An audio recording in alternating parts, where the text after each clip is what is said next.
صمت فللأمجاد بانيها ومن يسعى إلى العليا. qoysku waa unuga bulshada haduu qoysku ina hagaago ummaduna way hagaagaysaa haduu qoysku xumaadana dadku waa sii socdaa waa sii baabaaya waxyaabo badan baa keeni kara sababaha mushkilada qoyska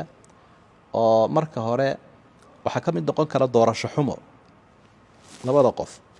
oo aan si fiican isu dooran islaamkeenu marka horeba wuxuu ka bilaabayaa in ruuxa dumarina ninka doorato isaguna inanta uu doorto si ay isula jaan qaadi karaan waxa laga digtoon yahay qoysku inaanu burburin doorasho xumadaasi way iman kartaa oo qof aan diin iyo dhaqan wanaagsan lahayn markuu qofku doorto ilaahay kaga cabsan ma hadhow ku ciyaaraya arinta kale jirta waxa weeye waalidka oo qasba mararka qaarkood oo ama dhaqaale eeganaya ama qabyaalad eeganaya oo hablaasa ku riixa qofkii oo aan qancin qoysna gabadh baa ka raacda baa leeyahay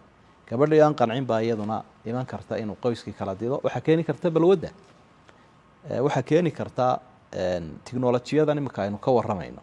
oo qoysas badan waxay ku burburaan heblaayay waxa iska daa iyo iska dayn maayo iyo war hebelow iska daa naagahanaad facebooka kula jirta iyo waxaanaad wado iyo dayn maayo dayna kala kaxee waxa kaloo timaada shaqo la'aanta oo dadkeena in badan oo ka mid ah waxay ka warwareegaan inay shaqaystaan shaqooyinkiiba ka xaragoonaya marka xaaskiisi masaarif la'aan bay ku dhacaysaa iyo caruurtii markay aragtay inaan waxba u soo wadin waxay leedahay waxba kuguma qabee aan kala magaalaysanayna kala wadi ayay oranaysaa waxa kamid ah mashaakilka inahan anigu arkay faragelinta dadka hadeeyeen ehelka iyo hadeeyeen asxaabta ehelkiiba soo faragelinaya waxay rabaan inay remote ku hayaan ninkii ama inantii remote ku hayaan labadii qof xorriyadoodii iyo xaasnimadoodii loo deyn maayo sharcigeenuna taa ma ogola labada qof baa xil ku saaran yahay taasina waa arrin kale oo burburka keenta waxa kamid ah ummado shisheeyo ama hay-ada soo farageliya oo yiraahdo gabadhaan xorriyad siinayna xoolo siinayna gaar ah u shaqaysatay taasina way dhacdaa mararka qaarkood waxa kamid ah dad khuraafaad la yaala